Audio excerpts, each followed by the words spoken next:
विचारांचे व्यासपीठ असलेले न्यूज लाईव्ह चंदगड या लोकप्रिय युट्यूब चॅनेलला लाईक करा, सबस्क्राईब करा आणि शेअर करा.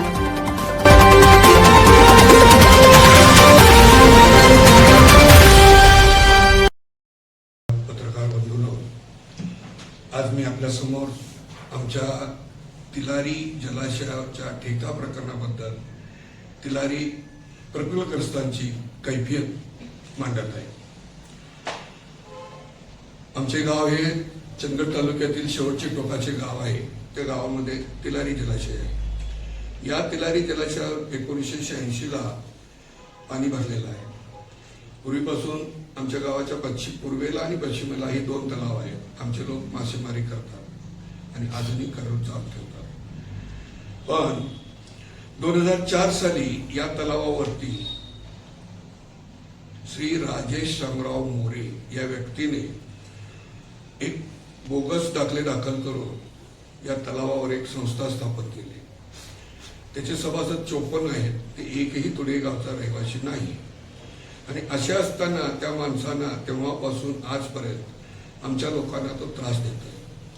याची शहानिशा 2024 पर्यंत त्याचा आम्ही निकाल लावून घेतला. 2024 ला शहानिशा झाली आणि त्याची संस्था रद्द झाली. 2019 ला त्यांनी ब्लॅकलिस्टेड झाल्यामुळे त्या संस्थेचा ठेका ओपन झाल्यानंतर आम्ही प्रकल्पग्रस्तांनी नियोजित तिलारी प्रकल्पग्रस्त प्रस्तावाच्या माध्यमातून त्या तलावावरती जवळजवळ 45 लाखाची गुंतवणूक केलेली आहे. आणि तो ठेका घेतलेला आहे. तो कुणाच्या नावे तर श्री गंगोत्री मत्स्य विकास सहकारी संस्था कोकरे यांच्या.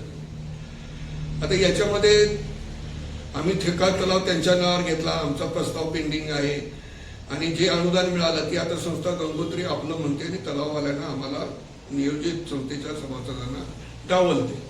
कायदेशीररित्या आता त्याच्याबरोबर फाईट करणं आपल्या या सामान्य गरीब माणसांना शक्य नाहीये.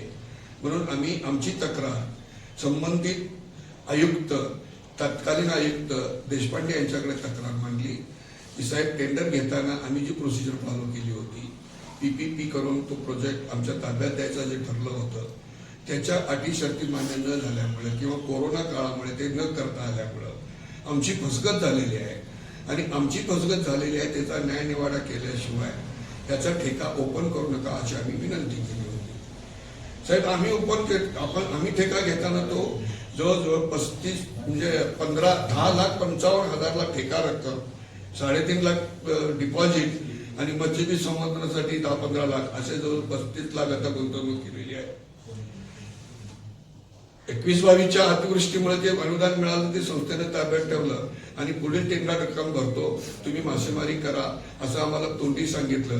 पण ना आम्हाला मासेमारी करायचे अधिकार दिले ना आम्हाला अनुदानाचा लाभ मिळाला.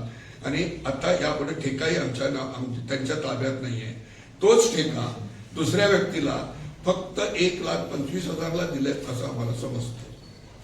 अधिकृत माहिती मागितल्यानंतर आम्हाला माहिती मिळत नाही. ही तक्रार आम्ही माननीय मुख्यमंत्री शिंदे साहेबांच्याकडे मांडली आणि त्यांनी तात्काळ चौकशी लावून सदरची बोगस संस्था म्हणजे गजानन महाराज मत्स्य सहकारी संस्था ही बोगस संस्था आहे असा आयुक्तांनी निकाल दिलेला आहे. त्याच्यावरचं अपील अद्याप पेंडिंग आहे. सामान्य शेतकऱ्याला मासेमारी करणाऱ्या स्थानिकांना रोजगार मिळाला पाहिजे म्हणून आम्ही त्या ठेका रक्कम भरायला तयार आहे. म्हणजे हे लोक ऐकायला तयार नाही. आणि आत्ता यावर्षी त्यांनी त्या तलावामध्ये कोणत्याही प्रकारचं काहीही काम न केलं, ना मत्स्यबीज न सोडता किंवा इतर गोष्टी न करता परत अतिवृष्टीचं अनुदान काढण्याच्या शक्यता आहे आणि ती थांबावी म्हणून आयुक्तांच्याकडे आम्ही तक्रार दिलेली होती. त्याची चौकशी आयुक्तांनी स्थानिक पातळीवर केली. तथापि तिथं सुद्धा त्यांनी बोगस पंचनामे केल्याचं आमच्या निदर्शनास आलेलं आहे. मग असे जर बोगस पंचनामे होऊन या अनुदाने लाटली जात असतील तर स्थानिक मच्छीमारांनी करायचा काय प्रश्न आहे. आणि जो प्रस्ताव आता जो त्यांची रद्द झालेल्या संस्थेचा जो विषय आहे माननीय मंत्री महोदय यांच्याकडे जो पेंडिंग आहे तो तत्काळ निर्गत होऊन आम्हाला न्याय मिळण्याची गरज आहे. आणि यासाठी आम्ही काल आमच्या गाव लेवलला म्हणजे स्थानिक पातळीवरती, कारण तलाठी आणि म्हणजे आपले स्थानिक पातळीवरूनच पंचनामे होऊन जातात आणि ते वरती ग्राह्य धरले जातात, याची शहानिशा लोकांना कळावी आणि त्याच्यावर न्याय मिळावा म्हणून आम्ही ग्रामपंचायत तुडी इथं उपोषणला बसला असता काल आम्हाला तिथं बसू दिलेलं नाहीये आणि तुम्ही परवानगी घ्या आणि बसा असं ते म्हणतायत. आता साहेब इथं आई भीक वाढीन आणि बाप जीव खाल्ली ना आई भीक मागू दे ना अशी आमची परिस्थिती झालेली आहे. आम्ही न्याय मागायचा कुणाला? आम्ही पार सरपंच पासून मुख्यमंत्र्यापर्यंत आम्ही दाद मागून सुद्धा जर न्याय मिळत नसेल तर आता आम्हाला आत्मक्लेश करून आमचं जीवन संपवल्याशिवाय पर्याय उरलेला नाहीये. इतके लोक गांजलेले आहेत. आता याला जबाबदार कोण राहणार?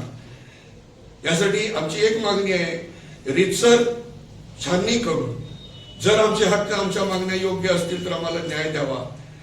नसेल तर त्याच्यावरचा उपाय काय तेही आम्हाला सांगावं. ते पण आता लवकरात लवकर सांगण्याची गरज आहे. कारण एकदा यांनी अनुदान उचलून खायला सुरुवात केली आणि लोकांना जे भीतीचं आणि दडपणीचं वातावरण निर्माण झालं तर आम्हाला अवघड आहे. आज मला स्वतःला ऍट्रॉसिटी ऍट्रॉसिटीची केस घातलेली जाईल, तुझ्यावरती हा आरोप ठेवला जाईल, चोरीचा आरोप ठेवला जाईल, तुला संपवण्यात येईल अशा धमक्या दिल्या जातात. त्याला जबाबदार कोण? त्यामुळं आता नाईलाजास्तव मला तुमच्या समोर यावं लागलेलं आहे. कृपया आपण सहकार्य करून याला मला मदत करावी ही माझी तुम्हाला नम्र